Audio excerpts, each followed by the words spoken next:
Have you not seen this? West Ham are splashing over 100 million quid on some fantastic players this summer, and the Premier League should be worried about what Lopetegui has got planned, in my opinion. It's definitely up for debate here because we're going to look into their interesting preseason tactics, their signings so far, and why they could transform West Ham next season. And that's despite having some stinking goals being scored against them in pre-season. So pre-season is always a weird one to measure as a barometer of a team's quality heading into the season. But what makes West Ham's even weirder is that they're obviously working under a new manager and he's got to get that message across. And that often doesn't entirely happen in pre-season. And a great example last season, Bournemouth's slow start to last season. And also I think with everything that's happening this year, in terms of the financial side, you've got the transfer window and of course Copa America and the Euros. There's going to be a lot of half-baked teams in the first month of the season. So this is how West Ham lined up for their very first pre-season match versus Ferencváros, the Hungarian champions. Now, I know this side only had Max Kilman in there as far as new signings go, but we'll come to that in a minute. The important thing here is what this lineup actually meant and why this is only one of quite a few plans that Lopetegui has for this side moving into the new season. And can I just take a breath? Because what I will say is I think the middle batch of the Premier League is as exciting as it's ever been. I put West Ham within that. And so if you are watching this video thinking that you're excited about another team in the middle of the table, let me know who they are and why I need to talk about them and who I should keep an eye on. So this 4-3-3 setup is all about the midfield and how they operate without the ball, but also what they do in possession. So in this moment here, we've got James Ward-Prowse. James Ward-Prowse is on the ball. He's the deepest of the midfield three. However, the three in midfield, James Ward-Prowse, Lewis Orford, and Freddie Potts, they all took turns actually in the match to go and collect the ball from defence. So this makes it very difficult for opponents to go man-to-man in the midfield, as you can see from the distance between this player here and that midfielder. So this also means that opposition's midfielders, they get caught between these different spaces, and it means that it opens up passing lanes like this one. Really simple pass that could be made, and importantly as well, a simple pass then after that. Those two movements are really important, especially against any kind of team that's looking to defend. They're often defending the first pass, but if you can play a little one bounce pass, and you can see that Orford there kind of wants the ball because he's got that pass in his mind already, it kind of opens it up, and then all of a sudden you're in behind the midfield. So this is from a few moments later. And this is really interesting because Ferencváros have now won the ball back, and West Ham's midfield reaction to being out of possession, I think, is really, really interesting. So notice firstly how close that midfield three are in terms of sort of how narrow they are within the pitch, right? If you think about the semicircle there, you can see there's actually only a little bit more than the width of that for it. But what's not normal, I mean, that's pretty normal, okay? But what's not normal is how aggressive they are. And you'd expect a midfield three to have that six being a little bit deeper. You'd imagine your six would be here to sort of cover in between those lines, but they're that little bit higher up. It's interesting. And with those midfield players so high and tight, I think it means that any central ball is going to get cut out. But what's super interesting as well is the front line. They're aggressive in terms of the midfield, not outrageously aggressive in terms of their press, but then the forward line, they're not too aggressive either. So what happens is all those balls are going to get cut out through the middle because you've got a lot of bodies here. And what that leads to is a ball that has to go round the side. And that's exactly what happens. That ball is then played out wide and not through the middle, which is absolutely something that Lopetegui wants to occur. They want them to go around the sides and not through the middle, which is what obviously a lot of teams do as well. But it's the way that they do it in terms of the midfield and the forward that I think is interesting here. So there is a counterpoint to all of this because despite that midfield being high, as I've said, the press isn't that intense. That means that that ball over the top is quite possibly on. More on that in just a second. But I think what Lopetegui wants to really focus on is that any of those line-breaking passes, they're going to be a lot more difficult to get through all of those bodies. They'll be cut out, and then West Ham can counter very likely. West Ham have played two Premier League sides in pre-season, Palace and Wolves. Both of them were 3-0 defeats. Both of them had some horrific errors in there. But again, I don't think you need to read into it too much because players aren't fit, players are doing 2 training sessions a day, players are playing in outrageous heat, and players are taking on new structures and ideas, and that leads to silly mistakes, of which we've seen. But what we should be reading into is the different formations used. So against Wolves, it was a 4-3-3, very similar to the one that we showed you earlier. But against Palace, Lopetegui changed it up and put out a side that looked like this. And as we said, this was a 3-1 defeat. Let's look at why before looking at how the new signings, I think, are going to solve some of these issues. So, remember when we said that the midfield's positioning could be a problem for long balls? Was I setting myself up? I was setting myself up because we weren't lying. So Anderson's got the ball here for Crystal Palace, pretty deep, and a lot of teams would have players that be looking to press, and that might be the forward that would press. That might be either of those forwards that press to look to kind of, win the ball high at the pitch. You understand what pressing means. But what's interesting here, again, when you think of Lopetegui's style here, and maybe the problem with a long ball, is the fact that although the midfield is high, as we've spoken about, those forwards aren't making those runs, so that gives them a little bit of time. The other thing that we haven't touched on as of yet, I kept it from you, but it is a bit of a weird one. Well, not weird one, is that congestion, that compactness that any team wants. Lopetegui wants it as well, and he wants a high line. And so one long ball over the top. Would you like a whistle? Let's give you a whistle. And West Ham are reeling a little bit, and in transition they have been struggling somewhat. I think they've not had as much going forward as they would like, and we're going to get into that. But one ball over the top from a defensive line that initially is around about here means that those centre-backs are going to be asked to do those doggies on the way back, and they're going to have to be able to deal with it if they're going to look to compress the middle of the pitch like it looks like they are at the moment. But instead of focusing on closing those passing lanes, which they actually did here, it only takes one ball over the top and you go from there to here and you're through on goal. But the thing I'm trying to get across here, and this is actually something I've been thinking about with the channel a lot, is that I'm kind of seeing like a lot of overhyping maybe on some players. So what we're going to try and do, and try and keep me honest with it, is that put forward the positive on teams, but kind of understand the questions that are there as well. And I think pre-season is exactly that time, because the players that are lining up in these friendlies that we all go, oh, wow, they're going to be struggling. It's obviously nonsense. And the players that will be lining up for that first Premier League match against Aston Villa for West Ham will be very different. So firstly, let's look at the players that they could bring back into the fold. Jarrod Bowen is currently on an extended holiday after his involvement with England. Lucas Paquetá isn't likely to face a ban anytime soon, according to reports. Edson Alvarez will be key in patrolling that midfield area that we just highlighted as a weakness. And when you add these into the lineup, it begins to get just that little bit tastier and gives you that little bit of hope for Hammers fans. But it can also be tastier once we see these new signings. West Ham have not hesitated in buying some players that are good to go, good to excite, and good to take West Ham, I think, to a new level. Crysencio Summerville, the best player in the EFL last year. He was, by a mile. I was able to see him live at Loftus Road. Yes, we beat them 4-0. That's not for now. The important thing is that Summerville was still very impressive in that game. And last season, with 19 goals and 9 assists to his name on that left wing.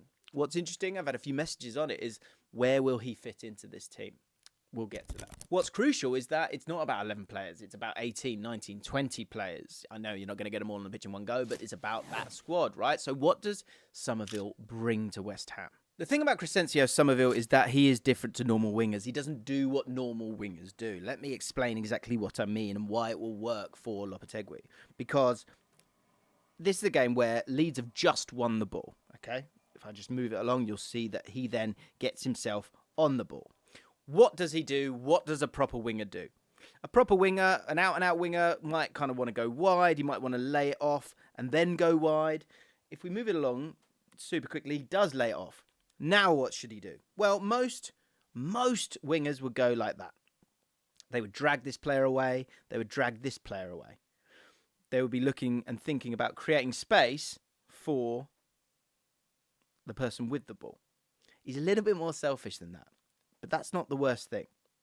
Because if we move it on, what he actually does is he goes dead straight. Because he wants the ball and he actually wants to force the pass to him.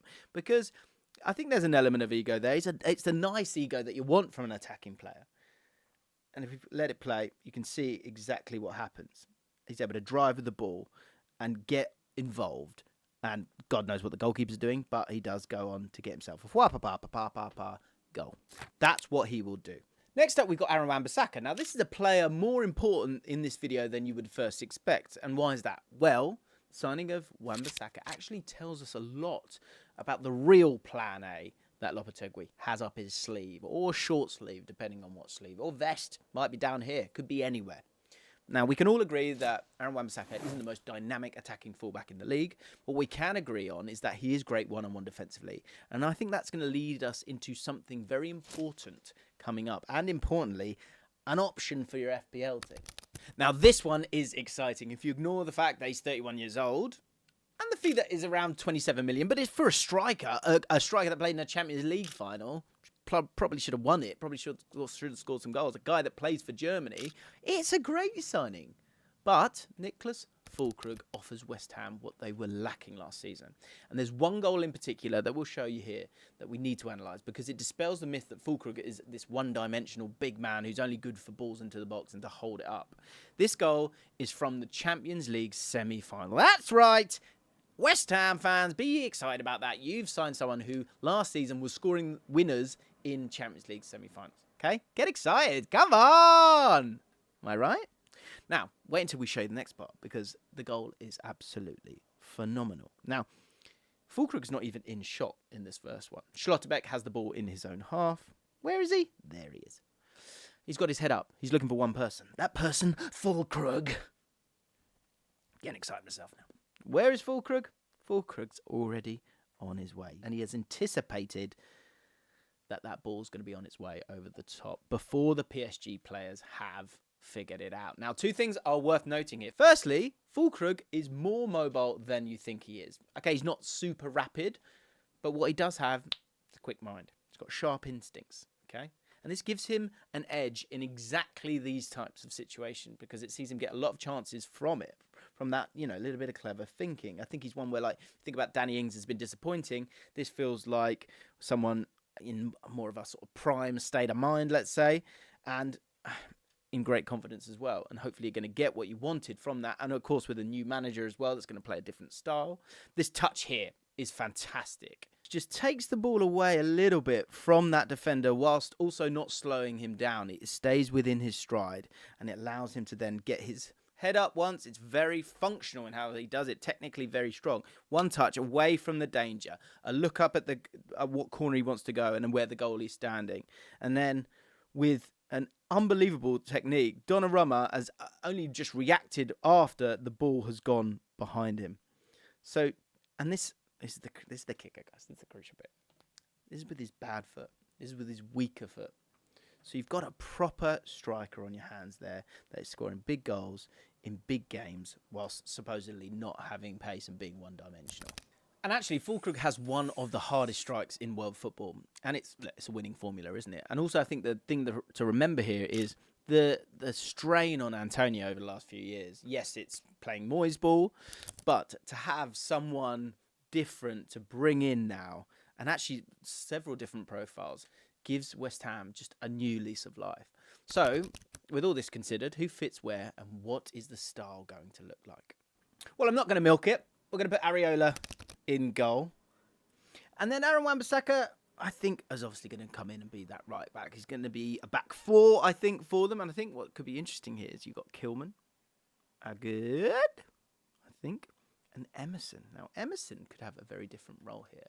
And I think Aaron Wan-Bissaka may possibly be tasked with what he does best, which is having a lot of one-on-one situations and allowing that right winger to stay high. So what that means then is that you kind of maybe become a bit of a back three. Also, if you are going to play a high line, having players that can deal with those passes over the top, I think having someone like Wan-Bissaka to sort of sit in and tuck round at times will be very useful. If you think about, say, Kyle Walker for England, there's always an option for him to just tuck in because he doesn't offer that same amount going forward. And I think that means someone like Emerson will be able to play a lot higher up the pitch. And so when I was talking about FPL earlier, Emerson could be your man. I think he's going to get a lot more opportunities to get higher up the pitch especially if they go with a back four. And despite being left-footed, it could well be that Kilman is on the right because Lopetegui actually played him on the right when he was at Wolves. Right, let's move into that midfield area now. You've got Guido Rodriguez, who's just made his way in. I think Alvarez would still be that starter for them. I think you've obviously got Paquetá. And as we've spoken about previously, James Ward-Prowse, it will be that narrow midfield three that he wants. He wants that 4-3-3, but obviously, every formation is going to be different. Alvarez will be likely to be the one that's putting out those fires and also receiving the ball generally, whilst you've got James Ward-Prowse and Paquetá, who will also be allowed to be that little bit higher, but we'll have the opportunity, because they've both got that in their arsenal, to drop deep and pick up the ball as well. I think Paquetá, for the most part, will be tasked with staying higher and working in that channel on that left-hand side a little bit. James Ward-Prowse, similar kind of thing, actually, because I think there's some really great combinations there for him to utilise, especially if Aaron Wan-Bissaka is sat that little bit deeper. But as we spoke about, out of possession, expect them to come and play quite narrow and that little bit deeper as well, to make sure that the middle of the pitch is nice and congested, and in particular this sort of central zone here as well is going to be crucial. He doesn't want anyone pissing about in this area here. You can go over, you can go round, but please don't go through. Or maybe give it a go, because we are set for those traps so that we can counter-attack and utilise these attacking players, of which they are plentiful with pace now. And when we're talking about Summerville as a new signing, this is where we have a bit of a problem, because I think you can't not play Kudus. You just can't. And when Bowen's back, you can't not play him either. So, although it feels a bit gluttonous, let's say, to have someone like Summerville in the side or in the squad, it's about having a great squad. But it's, you're trying to fit in 3 players into early 2 positions, and I just don't think he will start. And while Summerville is a magnificent signing, I really believe that. So much potential there as well, and I love his mindset. You can't drop Kudus at the moment. But also having him as that option, I think, is very, very exciting off the bench. I think each side of the attack should operate slightly differently. Whilst you've got Aaron Wan-Bissaka, who's going to contribute down the right at times, but not as much as maybe Soufal was bombing on. Expect Emerson to be that a lot higher up, and there to be some lovely little interplay between these guys, looking to find Paquetá at times so he can play that lovely pass into Kudus, or Kudus laying it off, or Emerson being able to make those inbound runs as well. Lots of runners there with lots of intelligence. And then on the other side of it, James Ward-Prowse in this little zone here. I'm even going to mark him off.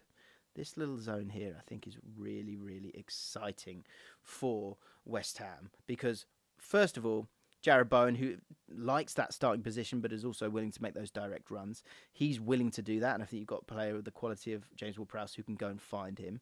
You've also got that safety net of Wan-Bissaka, so Bowen can stay high as well, which will create stuff.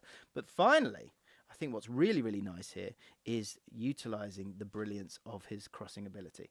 And to have Fullkrug or Kudus at the back post, there could be moments where there's movement there from Fullkrug at the right time.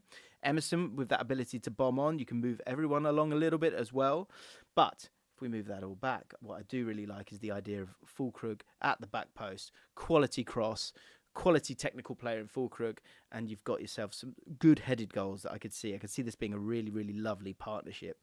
And in terms of Paquetá and Ward-Prowse, any player that's attacking player, you want someone to understand what you're trying to do in terms of your runs, and you don't want to just make runs for the sake of it. You've got 2 super smart players there who can go and find those guys. And do you know what? One other thing that I think is going to be really, really useful is that, okay, we've spoken about that middle of the pitch. But let's move it back. You're not always going to have the ball. You're going to have to defend deep at times, okay? And if you go and have to do that, I think you've got some really strong players here. A bit of more size there if those crosses come in. We know they're going to be narrow in terms of Paquetá and Ward-Prowse. And what I really like is, in terms of not totally losing the old West Ham, let's say, on the counter-attack, if you can get that ball to Fullkrug with, intelligent passes of the ball, Paquetá wanted to get involved there, bless him. What's super exciting is, again, and I'm finding myself going towards a sort of Giroud, Teddy Sheringham kind of comparison when it comes to Fullkrug. But what's so exciting is that maybe you could add that sort of Harry Kane element to it a little bit, but maybe not with those long passes, but in terms of being able to hold up the ball and then to find these two players making their runs in behind. I don't think there's many teams that are going to be able to live with West Ham if they can get the machine working right and deal with it both from a defensive side, but an offensive transition as well. They can get it right one end, get it right the other end. They're going to be a very, very exciting team to watch this year.